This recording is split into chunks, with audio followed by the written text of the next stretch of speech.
Un saluto ai tifosi nerazzurri, o per citare uno dei miei compagni di viaggio, un saluto ai cuori nerazzurri. Prima puntata di Mondo Inter, come avete visto dalla sigla non sono da sola e lasciatemi presentare la voce ufficiale dell'Inter da oltre 30 anni, Roberto Scarpini. Non ci sono parole per descriverti. Da oltre 30 anni, sì è vero, d'altra parte gli anni ci sono, passano e siamo qua. È una nuova avventura, un nuovo appuntamento, un titolo che mi ricorda qualcosa che già avevamo fatto parecchi anni fa, però non eravamo così nell'intimo di uno studio con i collegamenti eccetera, eravamo in uno studio proprio grande con il pubblico presente, un po' alla Costanzo Show, no? Sì. Visto che è stato di attualità in queste ultime ore, però il sapore poi rimane quello, si parla della nostra cara Inter.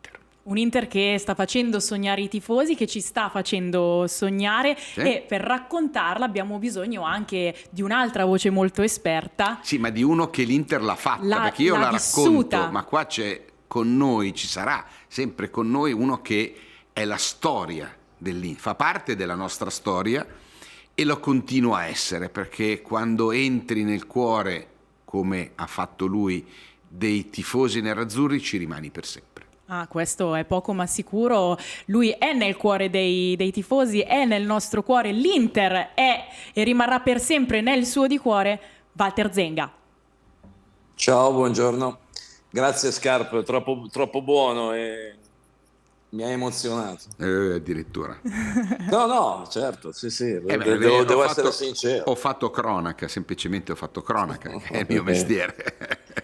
Se non ti presenta bene Roberto Scarpini, insomma. Walter, per darti il benvenuto, visto che è la prima puntata, noi abbiamo preparato una clip per rivivere insieme qualche emozione. Vediamola.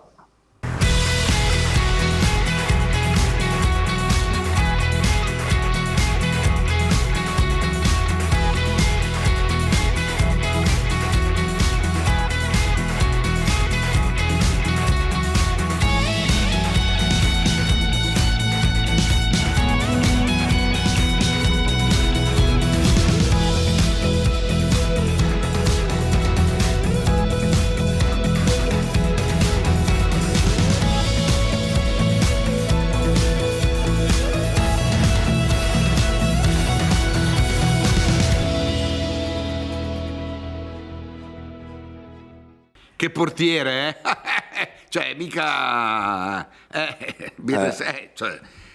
lui era uno di quei portieri che, allora, essere portiere in una grande squadra come l'Inter, come le grandi squadre in genere, ti portano a giocare coi piccioni per 89 minuti, poi arriva in quel momento e tu in quel momento devi essere un muro pronto.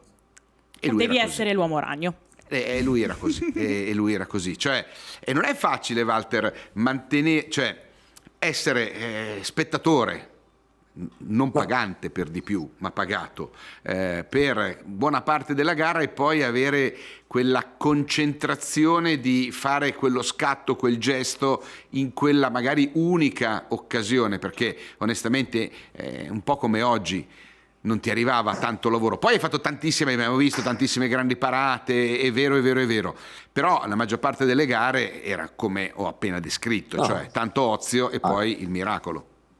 Hai ragione, e faccio riferimento alle ultime due partite dell'Inter, perché praticamente Sommer non ha toccato palla, però il fatto di restare concentrati per 90 minuti, il fatto di avere la concentrazione per vedere il pallone per 90 minuti senza toccarlo è elevato. Infatti, se tu ci fai caso, se tu potessi farci caso, a fine partita Sommer non è che non è stanco, è stanco, ma è stanco mentalmente perché è dovuto rimanere concentrato per 90 minuti pur senza intervenire.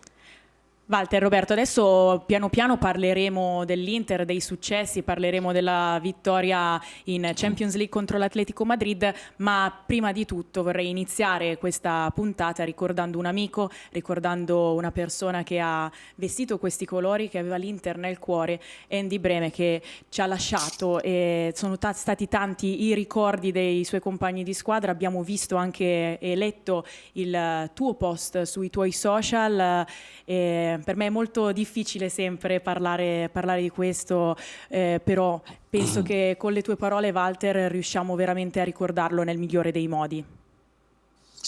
È difficile parlare perché queste notizie ti tagliano in due, ti danno proprio una botta tremenda.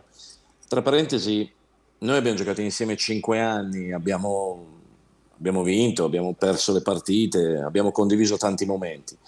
Ma la cosa fondamentale è il dopo, è quello che resta dopo. E tutte le volte che noi ci incontravamo a San Siro, era un momento molto bello perché lui è sempre stato una persona aperta, sincera, leale, simpatica.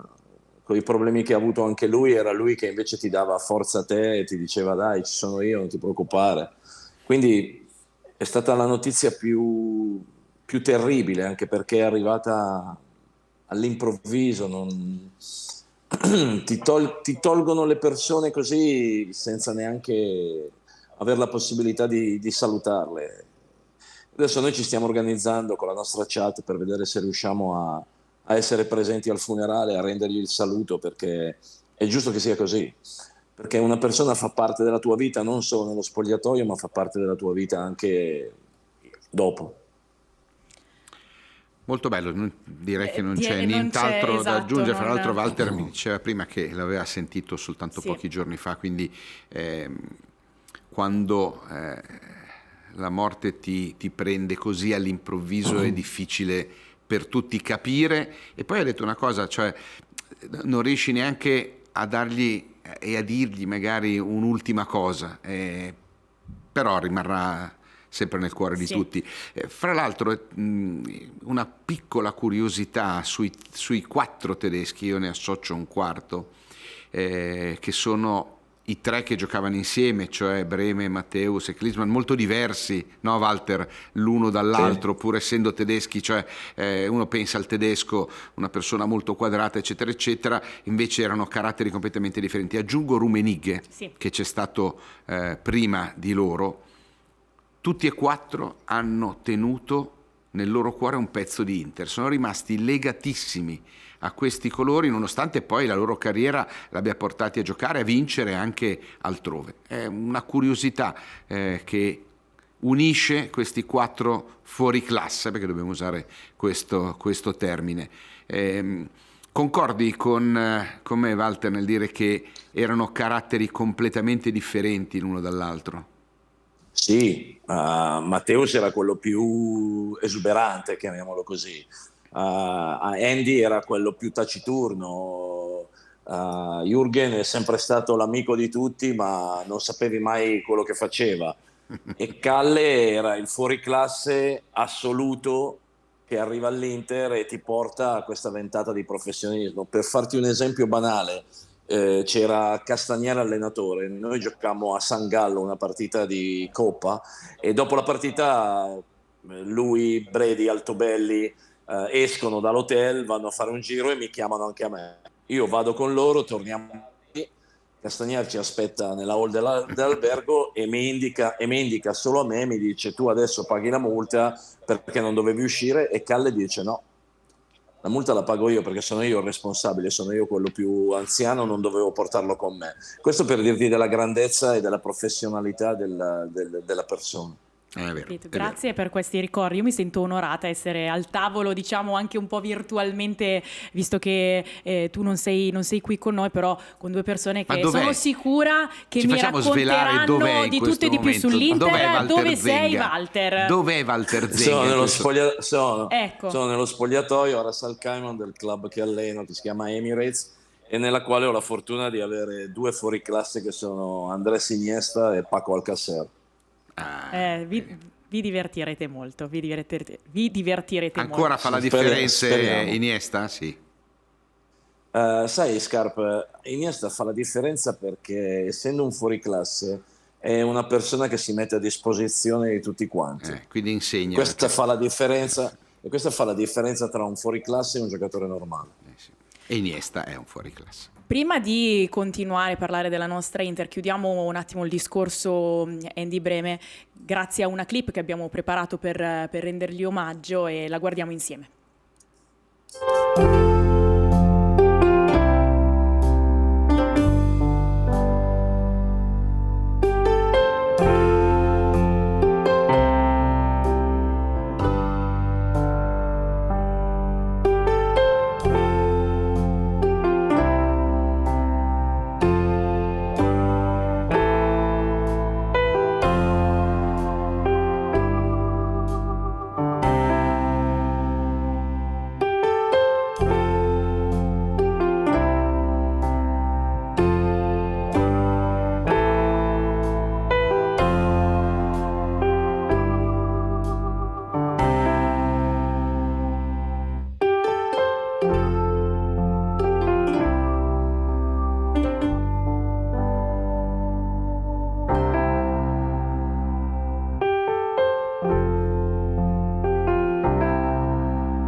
Abbiamo fra l'altro avuto l'onore di recente di averlo ospite in uno dei nostri bordocampo durante la partita contro il Salisburgo. Ma Roberto, chiedo a te, c'è qualcuno attualmente che ti ricorda Andy Breme?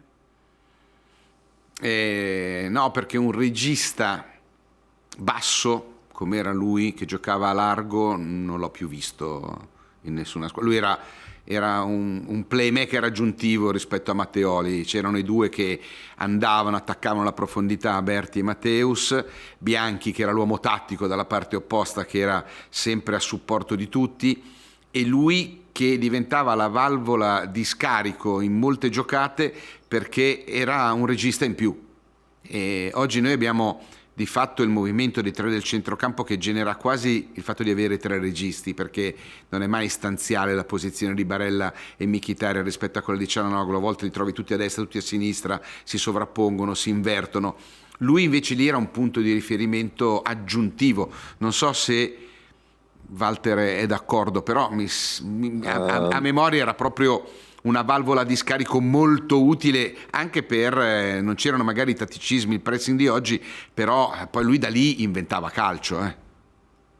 Tu devi guardare queste clip e devi vedere che fa i gol di destra e di sinistra con una naturalezza assoluta. Noi non sapevamo se era destro o sinistro e ogni fine allenamento si metteva lì e facevamo le sfide o coi tiri dal limite dell'area o coi rigori, e ne tirava 5 di destra e 5 di sinistro, e veramente non sapevamo se fosse un destro o un sinistro. Io lo chiamavo Schatzi, che in tedesco vuol dire più o meno tesoro, un diminutivo del genere. Andiamo all'attualità, perché dicevamo in apertura un Inter che ci fa sognare, un Inter che vince in casa contro l'Atletico Madrid. Vi voglio subito lanciare una provocazione, perché a fine partita De Paul ha dichiarato: non ho visto così tanta differenza in campo. In realtà l'Inter ha creato tantissimo, forse l'1-0 è anche un risultato un po' stretto, non so se siete d'accordo con me. Mi è sembrata molto interessante l'analisi di Cambiasso, ascoltavo i vari post partita per prepararmi oggi a questo incontro con voi, e diceva forse la differenza sta nel metro di giudizio che abbiamo in Italia per valutare la pericolosità di una partita, nel senso che l'Inter ha creato tantissimo, in quanto l'Inter ha creato così tanto, noi possiamo dire che ha dominato, che è stata un Inter superiore rispetto all'Atletico Madrid. Magari in Spagna vengono utilizzati anche altri termini per valutare effettivamente la prestazione totale e quanto è veramente stata una squadra incisiva su quello che poi è il risultato finale. Voi che cosa ne pensate? Siete d'accordo, non avete visto tanta differenza, oppure è un Inter che ha strameritato e che forse meritava qualcosina in più? Walter. Allora, a me è piaciuta l'impostazione che ha dato il Cholo nel primo tempo all'Atletico, e secondo me ha pagato i cambi, perché sia Savic che Reinildo si chiama, sì. Reinildo, sì. hanno abbassato di tanto la qualità della squadra, e soprattutto nel secondo tempo è calato anche Witsel, che nel primo tempo era stato fantastico. C'è da sottolineare una cosa: le 3 parate di Oblak non sono parate semplici, le ha fatte semplici lui. E come ho detto, questa non è una parata semplice, sembrerebbe semplice, ma se la guardi da dietro la porta è complicata per il portiere e lui è anche bravo perché la tiene. Ma il problema fondamentale è stato che l'Atletico nel primo tempo, non avendo Morata, non riusciva ad attaccare la profondità, quindi non ha creato niente. Per finire, per concludere, non è che si misurano le occasioni da gol con le parate dei portieri o con le clamorose occasioni. Questa, per esempio, è un'occasione. La valuti come occasione. E quindi le parole di De Paul sono un attimo denigratorie nei confronti dell'Inter. Magari, sai, Walter, era anche un metodo per darsi coraggio in vista della gara di ritorno, cioè l'1-0 è un risultato che, come sempre nel calcio, lascia aperto l'ipotesi di una rimonta. Avessero perduto 2 o 3-0, probabilmente avrebbe utilizzato dei termini differenti. L'Atletico è stato quello che conosciamo, una squadra compatta, quadrata, che sa difendere bene. È vero quello che tu dici, nel secondo tempo, quando è entrato Morata, che magari non era al 100%, però la manovra ne ha giovato immediatamente, perché Griezmann giocava largo, Marcos Llorente si preoccupava più di fare pressing su Çalhanoğlu che di cercare di fare il reparto e andare a fare gol. Con Morata anche al ritorno sarà una partita differente, però tornando a De Paul, da cui sei partita, mi sembra una frase un po' più per caricarsi che per denigrare l'Inter. Sì, no, Scarp, non è per caricarsi, perché non è che hanno bisogno. Io sapevo di che vi avrei caricarsi, acceso con questa provocazione. Mi piace quando siete così. No, ma a mio avviso non hanno bisogno di caricarsi, perché sono già carichi per conto loro, c'hanno un allenatore che li caricherà a palla allo stadio e tutto quanto. Sì. La dichiarazione di De Paul mi sembra non in linea con la partita. Ti aspettavi alla fine una partita così? Vorrei parlare anche dei nostri avversari. Forse Witsel l'hai nominato tu prima, uno dei migliori in campo insieme a Lino. Non so se siete d'accordo con me. Il piccolo Samuel? Samuelino. Sì, ci vorrebbero gli applausi dalla regia, sai come. L'ho capita adesso, ecco, scusate. Io ero un attimo frizzata, ma va bene così. Dicevo, hai parlato prima di Witsel, un nuovo ruolo interpretato, un centrocampista spostato in difesa. Sappiamo che l'Atletico Madrid è una squadra tendenzialmente con un baricentro molto basso. Ti aspettavi una partita di questo tipo? Ma mi sono sorpreso soprattutto nel primo tempo del palleggio che hanno fatto anche, perché spesso e volentieri potevano andare in contropiede. È vero che non avevano l'attaccante che attaccava la profondità e avevano solo centrocampisti con un certo passo, però è un filo cambiata come mentalità quella del Cholo precedente. Il Cholo precedente giocava proprio 4-4-2 con le linee chiuse e ripartenze. Qui invece spesso e volentieri avevano anche la possibilità di andare in contropiede, ma in realtà facevano molto possesso. Non mi è dispiaciuto l'Atletico nel primo tempo, da questo punto di vista, devo essere sincero, anche se non ha mai creato niente, però erano messi bene in campo. I giocatori che hai nominato tu, Lino e Witsel, a mio avviso sono stati i migliori.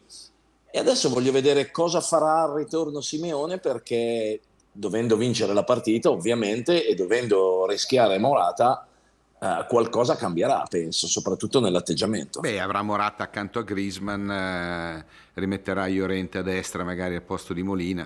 No, a me quello che ha stupito di Witsel è che di solito gioca centrale nei tre, sì. È stato utilizzato da braccetto destro. Nel secondo tempo è vero che si è infortunato, quindi secondo me sembrava ci fosse il cambio, Simeone lo stava sostituendo, lui gli ha detto no, aspetta, e poi ha recuperato. È tornato a fare il centrale, quindi probabilmente Walter ha avuto meno opportunità di mettersi in mostra, perché giocando da braccetto è entrato decisivo in almeno 4 azioni chiudendo, aveva forse un po' più di lavoro. Ma se ci hai fatto caso, nel primo tempo loro avevano i riferimenti quasi a uomo. Sì. Perché a un certo punto Witsel ha seguito addirittura Lautaro a sinistra, cioè tutto a sinistra. Sì. Avevano dei riferimenti e secondo me la soluzione di Llorente e Griezmann era perché voleva andare a chiudere su Bastoni e su Pavard. Era per questo che probabilmente ha giocato in quella maniera senza attaccanti puri. perché poi a Llorente gli ha fatto cambiare 3 posizioni in 45 minuti. Ha fatto l'interno e poi quindi esatto. Adesso al ritorno voglio vedere come impostano la partita e come la giocano, e sicuramente sarà un ambiente non semplice. Ma quando io parlo di ambiente non semplice, mi chiedo anche, ma gli altri quando vengono a San Siro l'ambiente è semplice? No. No, Quindi, penso No, assolutamente no. Sicuramente non li vedremo con un 5-4-1 con cui hanno concluso come atteggiamento la partita. Siete d'accordo o nel magari dire... sì anche, O magari o magari sì, sì, non è detto, Scarpa. certo, Magari sì. inizia così perché la partita è 90 minuti, il gol lo puoi sempre trovare. Quello Sì, che sì. non devi fare è cioè non subirlo perché non c'è più la differenza reti, cioè non c'è più la differenza reti, Il gol il gol in doppio in trasferta, trasferta. tutte queste cose qua. Però l'importante è tenere la squadra, il risultato nei 90 minuti aperto. Sì. Io volevo dire un'altra cosa invece, che nel primo tempo l'Inter forse ha faticato anche perché stranamente sia Cianaloglu che Mkhitaryan non avevano giocato ai loro livelli abituali. Sì, ci Che sono non vuol state anche dire che hanno delle giocato palle male. perse di troppo. Che non vuol dire che hanno giocato male, vuol dire che non hanno giocato ai loro livelli naturali. Ecco, forse anche questo. Poi nel secondo tempo Cianaloglu è ritornato a essere un po' il giocatore che conosciamo tutti e probabilmente ne ha beneficiato anche tutto il centrocampo. Tu, Roby, cosa Va ne bene. pensi? Sono d'accordo con Walter. Quello che dice Walter per me è legge. No, ma guai andare contro a Walter. Sì, è vero, forse Anche abbiamo... perché mi ricordo come si comportava con quelli che facevano delle cose sbagliate. No, non lo voglio giocava. non lo so se lo bene. voglio sapere. Perché così mi Non mettete un po' di non ci ansia. sono immagini. Ci sono. Ci sono. No, è vero, forse abbiamo visto un Ciala, un Miki meno precisi rispetto al solito, vero anche che quelle sbavature sono state corrette subito, rientrando subito forti Ma in sono due difesa. giocatori che sono e che l'Inter... talmente fondamentali che abbiamo visto magari sbagliare un passaggio e un secondo dopo andarsi a riprendere quel pallone. Cioè, è vero, cioè, sei abituato a... Però la giro diversamente. L'Atletico Madrid è la squadra, possiamo dire, che in Italia non trovi di quel valore? Non c'è un avversario in Italia che te la gioca così. Sì, forse Sì, anche, sì. permettetemi, forse anche confrontando questa stagione con la stagione precedente, so che non si fa, però se dobbiamo guardare anche gli avversari a questo punto della stagione, forse, esatto, la paragonerei al Porto, ma forse ha qualcosina in più l'Atletico Madrid, non so, ne parlava, Porto e Benfica l'anno parlava scorso erano Inzaghi arrivate nel con post. un tabellino pazzesco. No, esatto, quindi... chiedo a voi. Paragonando gli avversari incontrati a questo punto della stagione.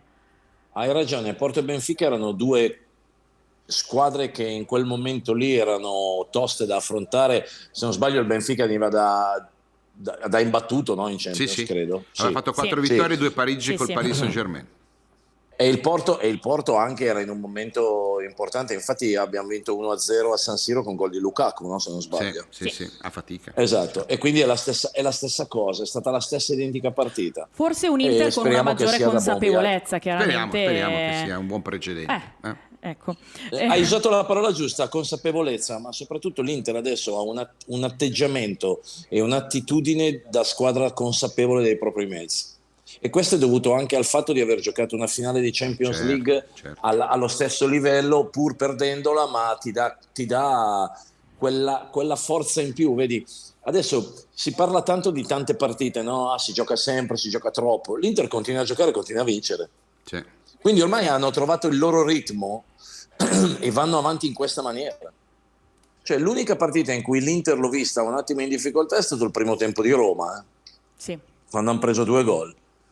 E probabilmente lì qualcosa, magari, non lo so, può capitare una giornata storta, però la considerazione generale è che fare tanti clean sheet come le stanno facendo in questa stagione vuol dire che la squadra è veramente brava in fase di non possesso, ma la squadra, non solo i difensori. Sì, perché gli attaccanti sono i primi ad andare a disturbare la facilità di giocata degli avversari, quindi Sì. tutto inizia da lì. Sicuramente un'attitude subito pericolosa, a prescindere dall'avversario che si trova davanti. L'Inter parte subito e sempre con questo spirito molto aggressivo, questa voglia di segnare, e spero insomma di rivedere questa stessa attitude anche nella prossima partita di campionato, perché adesso si ritornerà in campo contro il Lecce. Che tipo di partita vi aspettate? Roby, parto da te.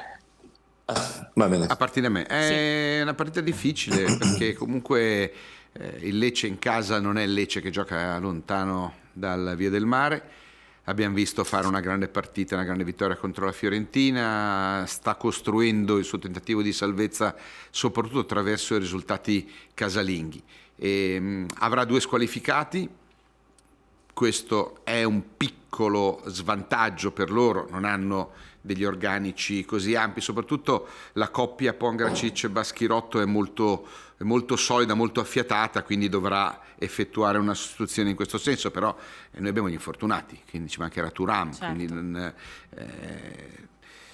è una partita difficile, devi sempre giocare al 100%, soprattutto in quei campi dove arriva l'Inter, dobbiamo fare l'impresa, perché questo è un po' il sogno di tutte le piccole, medio-piccole, quando arriva la prima in classifica, oltretutto in questo momento.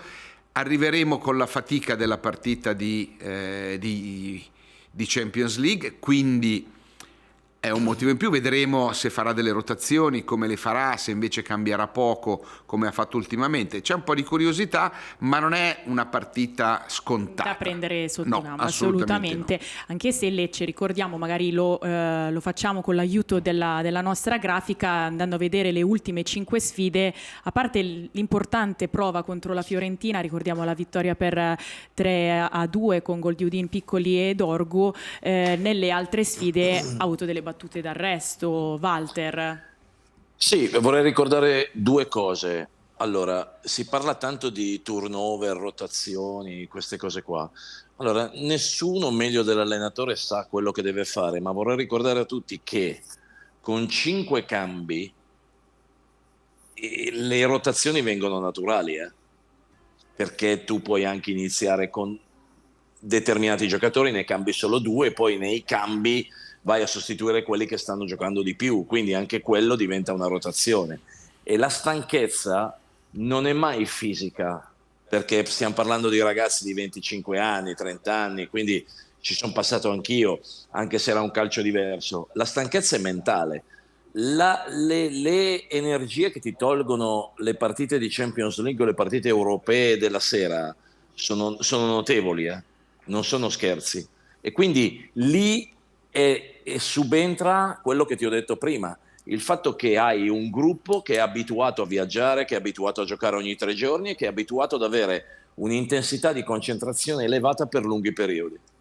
Prima abbiamo visto le immagini invece della partita d'andata, giocata a San Siro, vinta 2-0 dall'Inter con gol di Bissek e Barella, fra l'altro imboccato proprio dal colpo di tacco molto, molto bello di Arnautovic. Sì. E lui ha questi colpi. Però Lecce a me rievoca la mia terra delle di origine. grandi giocate dei nostri Sto campioni. scherzando. Ma proprio... siamo già a quel punto, siamo al punto... Sì, andiamo perché va bene, andiamo a rivedere un Lecce-Inter, po' lo le... sappiamo, Va bene. abbiamo un vantaggio in classifica, dobbiamo mantenerlo, perché abbiamo avuto la fortuna noi di tenere il nostro ritmo, gli altri di fermarsi a fare autostop, nessuno li ha caricati, sono rimasti lì, però non hai vinto ancora niente, quindi bisogna dare continuità. Invece io Lecce rivedo le giocate di Ronny, rivedo le magie del Cino Recoba, abbiamo sempre visto dei gol spettacolari da parte della nostra Inter al Via del Mare.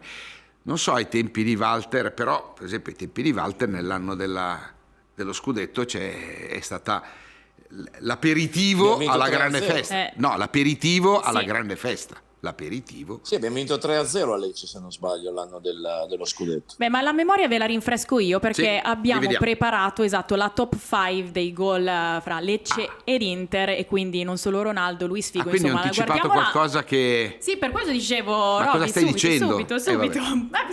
Siamo pronti, però partiamo, la guardiamo insieme, la commentiamo anche insieme.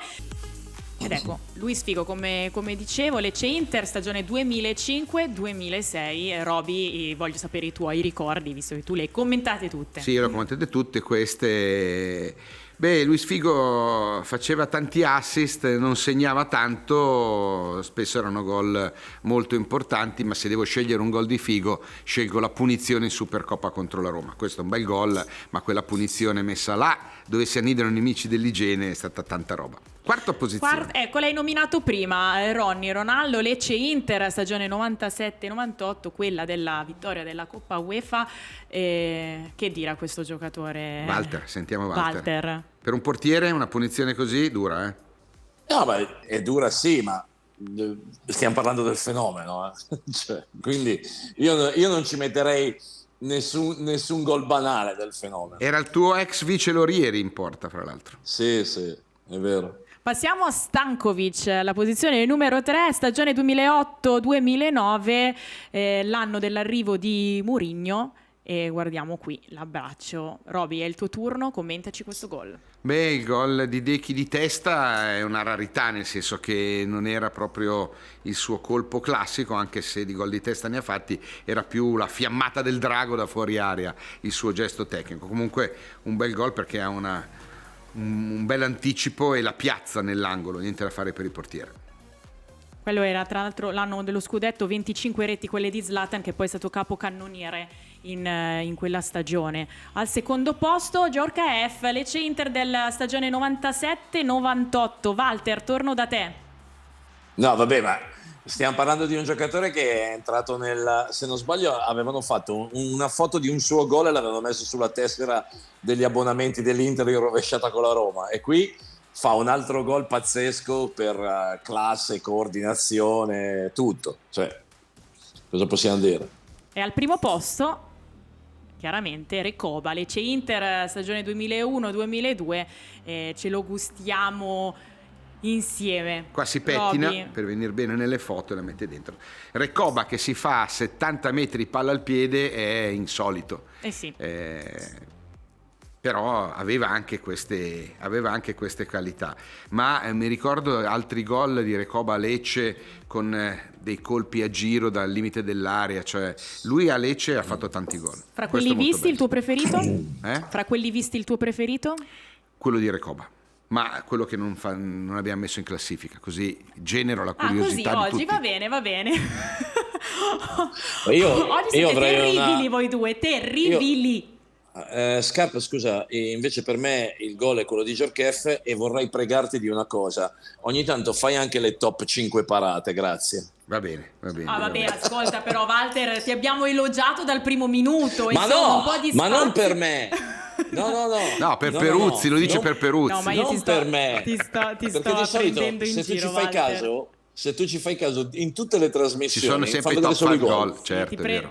mai le top 5 parate. Ti prendo in giro, non ti preoccupare. Quest'anno abbiamo provato a farla per Sommer, ma siamo arrivati a 2. C'è la top 2. Perché non gli tirano. Vabbè, preferirei avere altre tipologie di problemi che continuassero così, a lasciarci insomma tranquilli. Momento a Marcord, anche se in realtà di ricordi ne abbiamo tirati fuori tanti dall'inizio di questa puntata, perché con voi è impossibile non tirarne fuori. Io non vedo l'ora di scoprirne tanti altri. Questa volta su Inter Lecce 1989, l'Inter che vince 2-0 su gol di Diaz e Serena. Andiamo a vedere le immagini, I gemelli del gol. ci aiuti a commentarle, in quella sfida che poi ha anticipato la famosa partita contro il Napoli e il trionfo dell'Inter. Ecco, qui siamo tornati indietro di qualche anno. Il primo gol di Diaz è un grandissimo gol, Cioè tutti e due i gol sono due gol tecnica e spettacolari, perché se li riguardi fanno due cose fantastiche. Ma anche quello di Serena, controllo e poi messa. Sì, tutti e due. Cioè. Certo.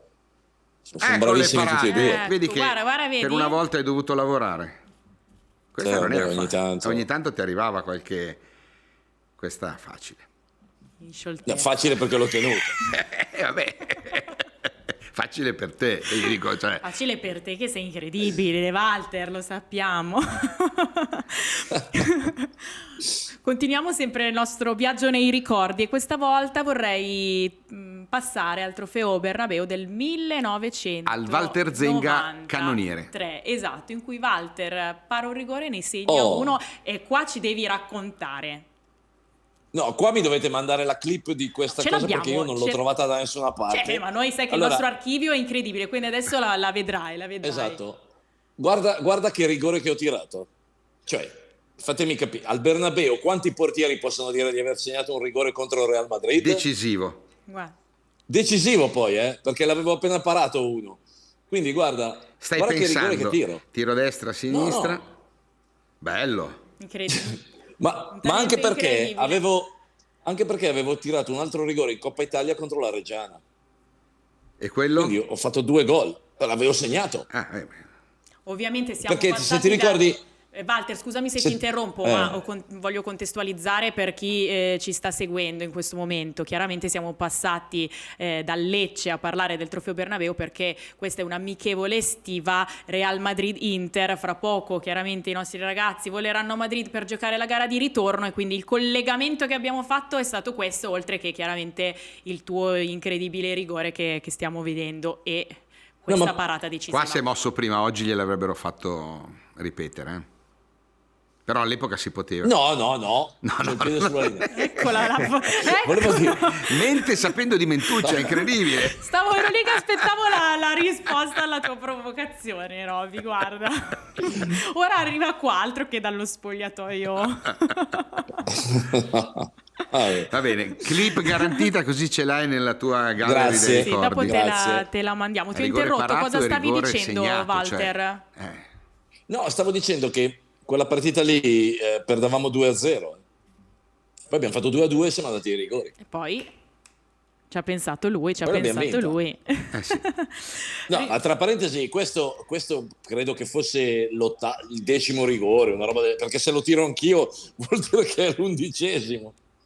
Dopo 8 rigori per parte segnati, Tramezzani sbaglia Sancis, poi tocca a te, segni e poi c'è la parata ed è il gol. Vedi cosa vuol dire avere Scarpini in studio? Non è da tutti. Un'enciclopedia vivente. 12-11 è finita. Mamma vedi? Vabbè. Che ricordo che ti abbiamo tirato fuori oggi. Ma non sono finiti, ci spostiamo adesso al Corazon Classic. A Bernabeu non ci invitano più a quel torneo perché quella volta lì abbiamo portato a casa la Coppa. Poi ci siamo andati quando ha fatto il primo gol Adriano con quella punizione e non ci invitano più perché hanno detto no, la Coppa deve rimanere qua, non è che venite e ve la portate via, che vince sempre l'Inter. Basta, non va bene.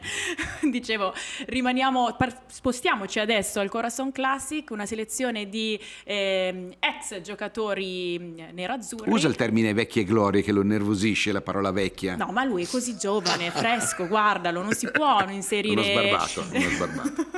Giocatori vintage.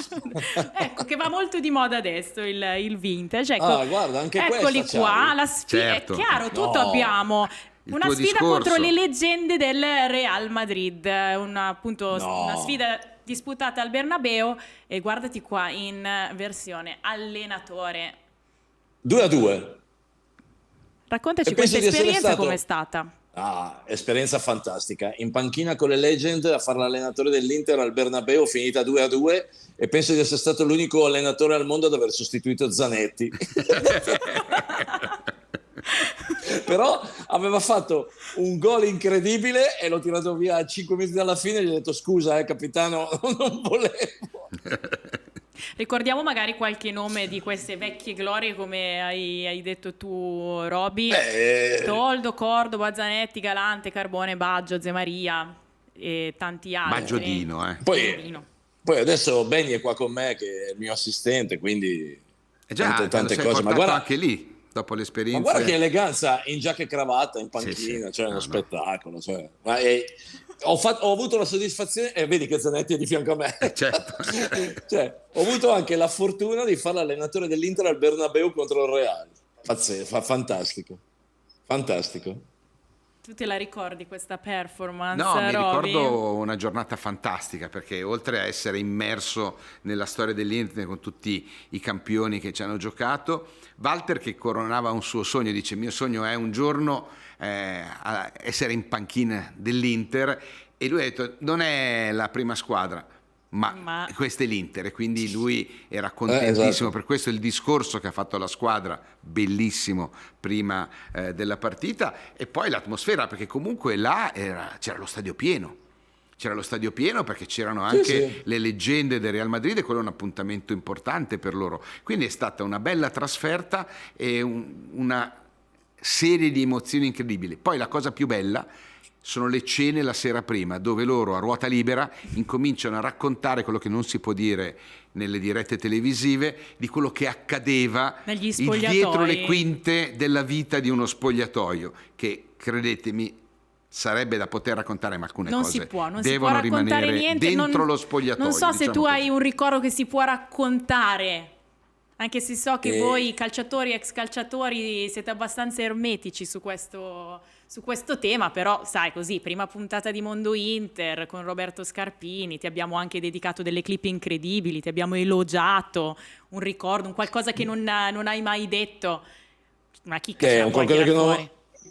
Un qualcosa che non ho mai detto è difficile, perché ormai abbiamo raccontato lui, No, lo so che sei un chiacchierone, però tutto. parliamo di quello non detto, quello di cui parlava Roberto, qualche cosa da Ma spogliatoio. riguarda poco lui, perché lui è vero, lui se gli chiedevano o se gli hanno ma chiesto... non vi dovete schierare contro di me, No, Roby, vabbè. perché così vado in minoranza. Aiutami, io Ma devo no, fare un po' il dentista tu- in questi casi. Tu devi considerare che hai davanti a te, seduto lì davanti, praticamente l'enciclopedia dell'Inter, ne sa più lui di tutti quanti. Fidati, cioè te No, lo posso io no, garantire. ma guarda, ma Walter, ma assolutamente non mi fido, ma conosco Roby assolutamente, però non sviare la mia domanda. Se ci sei stato tu in spogliatoio, non ci racconti niente, anche di quell'esperienza vissuta un po' particolare, dai. Beh, ma l'esperienza da allenatore è particolare, perché mi sentivo veramente in quel momento l'allenatore dell'Inter, ma il problema fondamentale, come ha detto giustamente Scarpa, guarda chi c'ho davanti, cioè c'ho davanti Djorkaeff, c'ho davanti Zanetti, cioè, mi veniva quasi, ero quasi imbarazzato, ma in realtà l'ho presa proprio seriamente, e infatti abbiamo fatto 2-2, e ti dirò di più, se non sbaglio il Real Madrid Legend non avevano mai Perso. non vinto una Non vinto, partita. sì, non vinto una partita. Esatto. È vero. Ma fra l'altro, tanto per delineare la squadra, in quel Real Madrid c'erano Salgado, Zidane, Hierro, Santillana, Zamorano, che ha giocato, e Figo, che hanno giocato un Sì. tempo con noi, un tempo con loro. Veramente c'erano... Butraghegno, che magari non era più giovanissimo, però noi avevamo Beccalossi, quindi insomma par condicio, Morientes, no vabbè, per dire, cioè, il Becca è stato grandissimo, ma aveva il doppio dell'età di alcuni che avevano smesso da poco, no il doppio no, però aveva un 40% in più degli anni, diciamola così. Robby. Poi giocava da fermo anche quando era in Robby, attività. ci stiamo addentrando. Ma gli vogliamo bene al Becca, lo Ci vogliamo sappiamo, lo tanto sa, bene, lui gli il primo a vogliamo tanto dirlo, bene, è lui il primo a dirlo. assolutamente. No, Grazie comunque è per vero. tutte queste clip. Grazie. Hai visto, sei contento? Arrivano. Piccolo regalo per te. E questa è la prima puntata, Questa è pensa solo la prima fra puntata. 4 o 5 cosa ti tiriamo fuori qua. Alla fine Esatto. imparerò tantissimo da voi due. Prima di lasciarci andiamo a vedere quelli che sono i prossimi impegni, perché chiaramente tornata la Champions League gli impegni iniziano ad essere di più. Poi abbiamo il recupero del campionato anche, sì, quindi bisognerà si gestire gioca sempre adesso. un attimo le energie. Abbiamo preparato una grafica. Ecco, Lecce Inter il 25 di febbraio si gioca alle 18, poi si torna... Perfetto, le 18 in trasferta è l'orario Eccolo migliore, qua. perché non hai Poi- la giornata troppo lunga quando ti alzi, fai una buona colazione, poi si va allo stadio. Poi ti mangi anche un torni a casa pasticciotto e con la torni a crema, casa te lo non con- alle 3 di notte. Ti mangi un pasticciotto con la crema a colazione, consiglio mio, Sì. con il caffè salentino Guarda alla che Lecce sono leccese di casa, con... quindi Lo so, io, però se io vuoi. che ti invidio, insomma, di questa Tutte trasferta, cose perché che non casa... riguardano i calciatori, perché loro queste cose, loro c'è sempre la pasta in Sì, bianco, il loro petto non- di pollo, non cambia oppure niente. le solite cose, non è che Niente. possono andare ovunque, Esatto, ma che sempre tanto quello è il menù, non è che quello è vanno a il menù. giocare a Bormio, c'hanno i pizzoccheri, gli shat, per dire, no? C'ha sempre le stesse. Tu ancora mangi da atleta, Walter? O un po', perché il Sì. fisico è da atleta. No, guarda, No, è no, no. perfetto. È No, no, perfetto. mangio ancora, sto attento chiaramente, anche perché più vai avanti con l'età, più devi stare attento a determinate cose, ovviamente. Certo, Non, questo non sì. puoi più fare No, ma è quello una di questione prima. di testa, perché poi ci sono tanti tuoi ex compagni, colleghi, che invece appena possono smettere tendono a più infinito. Sì, è vero, però per esempio quello che dicevi prima tu, che noi andiamo in giro e con la squadra mangiamo sempre le stesse cose, però quando andavamo per esempio in posti come Lecce, Napoli, portavamo via le borse con la borsa e tutto quanto, e poi ce le mangiavamo a casa. A casa, e vabbè, certo, è vero, è vero. Non, Confermo, non mi sembra, non mi confermo. sembra male, ma torniamo ai nostri impegni, perché poi c'è un doppio turno in casa. Si chiude febbraio con la sfida contro l'Atalanta e poi Inter-Genoa per poi... Di lunedì, per poi andare a Bologna il 10 marzo e poi il big match contro l'Atletico Madrid a Madrid alle 21 il 13 marzo, e lì Bologna sarà, non di domenica ovviamente, giocando Sì, in ancora Champions da- League, abbiamo il diritto di poter chiedere l'anticipo, quindi, però Vabbè, usciranno le date lo scopriremo a dopo breve. che si completerà i sorteggi degli ottavi di Europa League e Conference, Sì. perché in questa maniera, essendoci delle italiane, avrà la Lega le idee chiare su chi deve giocare, quindi poter decidere le scadenze delle partite per ancora una bella striscia di gare. Quindi avremo un po' di date che adesso Sicuramente- mancano, i tifosi che vogliono sapere, ma quando giochiamo lì, quando giochiamo là, dovete avere pazienza, fine settimana sapete tutto. Sapete tutto, sicuramente un periodo molto intenso, ci saranno da gestire le energie, bisognerà capire Sì. anche il recupero di un giocatore fondamentale come Thuram, il recupero anche di Acerbi, lo vedremo, però come detto anche prima, sottolineato da te Walter, sicuramente chi sta entrando dalla panchina sta dando il suo contributo e di più, una squadra costruita in maniera perfetta, un capolavoro del management sportivo, si può dire. Sì, hai perfettamente ragione. C'è un giocatore fra quelli presi quest'anno che vi ha stupito maggiormente? Forse Thuram è una vera e propria sorpresa, o è una sorpresa la sua costanza e la sua facilità a trovare subito alchimia con il suo compagno di reparto Lautaro, o qualcun altro, Augusto, non lo so, ditemi. Beh, è quello la che è vostra. entrato a fare il titolare, quindi è quello più esposto al giudizio rispetto a un altro che magari fa parte, cioè Frattesi non è nell'11 tipo perché c'ha davanti Barella, quindi quando è entrato e quando ha giocato tanto, perché è stato il primo cambio sempre di uno dei centrocampisti, quindi ha giocato tanto, però Thuram le ha fatte tutte dall'inizio, tutte le partite, quindi, e poi è un ruolo complicato perché sei la coppia d'attacco, devi intenderti con il tuo compagno di reparto. Io ho quasi la sensazione, Walter, che con Lautaro potresti giocare bene anche tu in attacco. Cioè, si adatta, Sì, no, ha giocato bene con tutti. Senza sensazione. No, senza sensazione. Ma la cosa che mi piace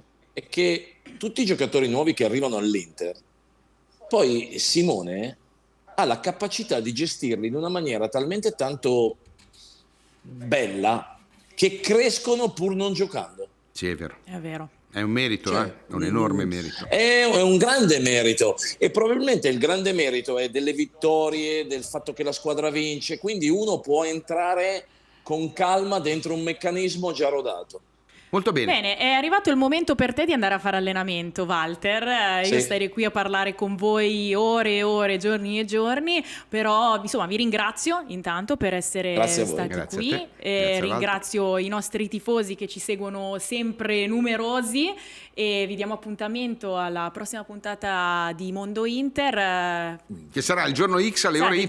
Infatti, un appuntamento non appuntamento, no. ma siccome... Ci abbiamo come la Lega, abbiamo il calendario. Dobbiamo aspettare i sorteggi. Esatto, dobbiamo aspettare, ma tanto voi siete attentissimi, quindi continuate a seguirci sui social, su tutte le piattaforme, sul sito, per tutti i nostri aggiornamenti, tutti i nostri format, tutti i nostri approfondimenti. Vi ringrazio, grazie Roberto Scarpini, grazie Walter Zenga. Ciao Gaia, Grazie a voi. tutti. Ciao a Ciao a tutti. Ciao.